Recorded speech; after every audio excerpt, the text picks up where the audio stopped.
Wayne said that he's never experienced racism.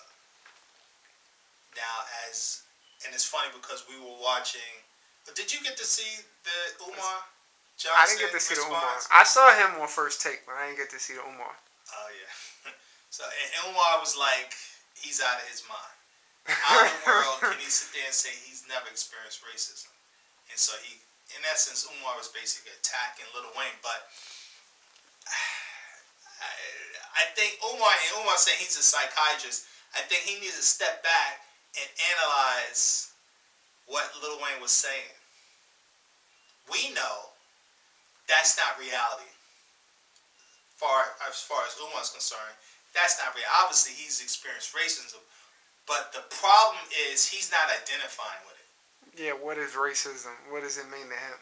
Yeah, that Lil Wayne. If you're listening, hopefully someone who knows Lil Wayne, pass this video on to Lil Wayne, so that I think by listening to what we're about to explain, it'll help clear you up. In fact, there's two individuals I think that are excellent on the subject matter. You have Dr. Claude Anderson. He put out a book, Black Labor White Wealth. Black Labor White Wealth. Think about the title. Do you have, what's that other brother? Neely Fuller? Neil J. Fuller, yeah. Yeah, Neely Fuller. Neely J. Fuller. What was it? What is this thing called? The compensatory. I can't even remember. Yeah, but Neely Fuller, he's on YouTube, and he has an excellent breakdown on explaining what racism is. Because it's actually a combination of racism. We say racism, white supremacy. And so when Lil Wayne says he's never experienced racism, he's talking about overt racism in your face. He never had he probably never had the Ku Klux Klan outside his door and burn a cross on his lawn. Yeah, no fire hoses, no dogs sick on them, stuff like that. He never went to a restaurant even they said it's only for whites only, or he even though, even on First Take, Skip was shocked to hear that, because it's like coming from New Orleans in the hood, supposedly, it's like, for you not to experience that's shocking, Yeah, I think it's not so, for me, because I never had myself personally overt racism. It's been more subtle than overt, because by the time our generation, and I'm ahead of Lil Wayne, so Lil Wayne's generation is the 1990s to 2000 is him growing up, because he said he's 33 born in years the old. 80s. Huh? He was born in the early 80s. He said he's 33. When did that interview take place? Maybe a year and a half ago. Yeah, so that means if it was a year ago, then that means he's 34 now. We're in 2017, so he's 34. So a year ago.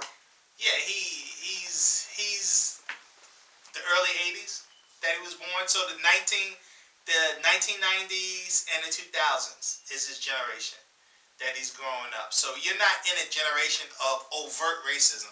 You're in a generation of what I guess we would call a covert racism that we're experiencing. So he's not looking at it from the point of view of what he's seen maybe on TV and seeing the whole Ku Klux Klan, the whole all the way up to Dr. King. Yeah, and he's not experiencing that. And I think he's not alone. A lot of black children are not experiencing overt racism. You're experiencing a more subtle, covert racism that you're not realizing is racism. And he's in an industry that is completely controlled through racism when you look at the rap industry. Because look at the image that hip-hop portrays and puts out into the atmosphere, that the white people control the economics of the music industry, and yet they allow all this adverse negativity in the music to be put out in regards to black people. And that's racist. Because they're not looking at it from the point of view of it's actually having an adverse effect on the listeners. That's the least of their concern. Their concern is about making money regardless of the adverse effect that it's having on the black community. But Lil Wayne is not looking at it from that point of view.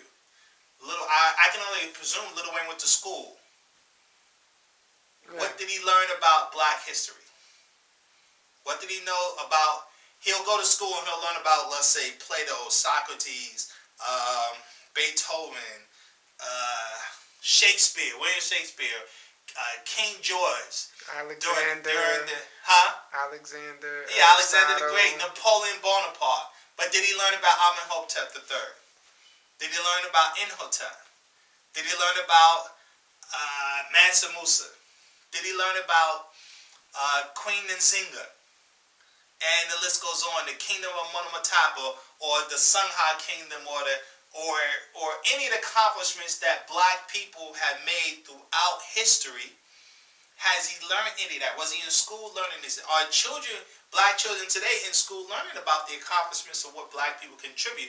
Did we learn that black people are invented of mathematics, writing, the sciences like astronomy and arts and things of that nature?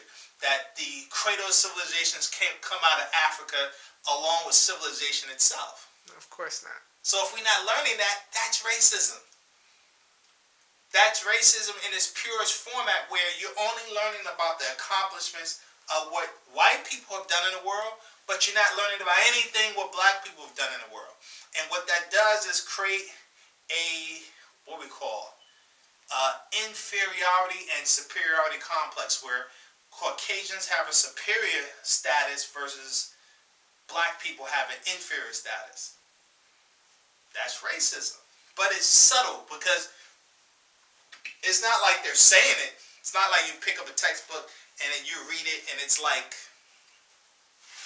black people have done nothing and white people have done everything. You don't read it. It's not overt like that.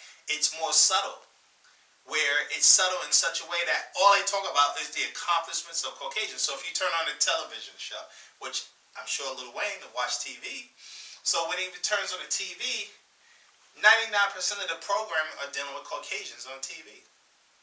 And even the programming that deals with black people is dealing with Caucasian culture and lifestyle. There's nothing that really identifies what it means to be black from a cultural perspective. And that in itself is an advanced topic, I think, because a lot of black people is like, I'm black, I'm American, this is my life, this is my culture. Yeah.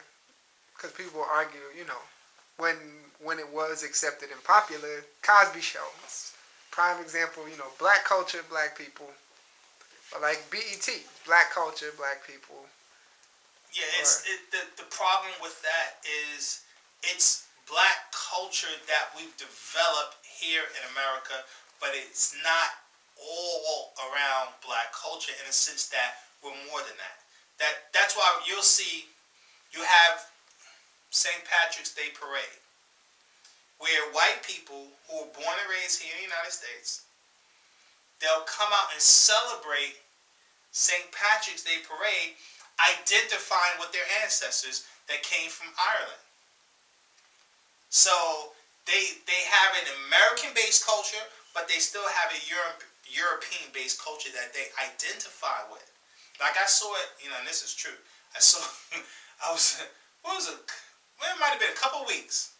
We was in a restaurant, me and Kabeta, and Caucasian guy walked in there, and he had a kilt on. I never seen that in real life. In the restaurant? Scott, that whole Scottish thing that... Like Larry Keith's about to have a bagpipe and all that. Yes, he had a kilt on in the restaurant. I've never seen that in real life. I was like, wow. I was like, wow. It was kind of like interesting to see that. So I think that the biggest problem is we're not seeing overt racism today. It's a lot more subtle. But what's really happening is all we're dealing with is, or all we see or promoted in the world, in world media, is European-based, Caucasian-based, white people-based culture, and how they did this and how they did that. And when we have black images of what black people do, we're getting a negative blowback. Black people, whether it be drug dealers, or we're criminals in some way, we're pimps in some way, or whatever. It's really adverse. We're on welfare or something to that effect, and it's pushed and promoted in the media. That's racism, and we're all victim to it. We're all victim to it. And so, for someone like Lil Wayne to say that he's never experienced racism, you got to correct that. You've experienced racism, you just didn't realize that you was experiencing racism because you don't understand or don't realize how it's subtle today. And it makes us, it has us in a situation where we don't realize how we're being taken advantage of. Now, and I think he's looking at it also from an economic point of view. But that's another problem because black people today, we're in poverty, the vast majority of us.